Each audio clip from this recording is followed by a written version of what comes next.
үш нәрсе дінді бұзады дейді.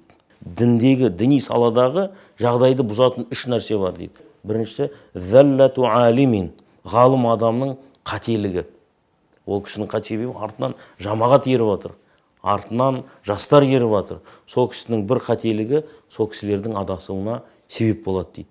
Екіншісі, ваджидалун фил Құр'ани биғайри илмин, білімсіз Құранда талас жүргізу.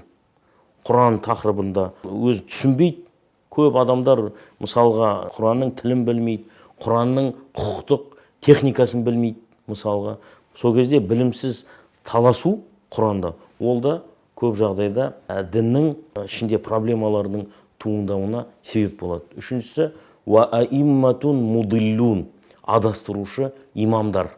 Бұл жердегі имамдар деген сөз енді көсемдер деп те айта аламыз.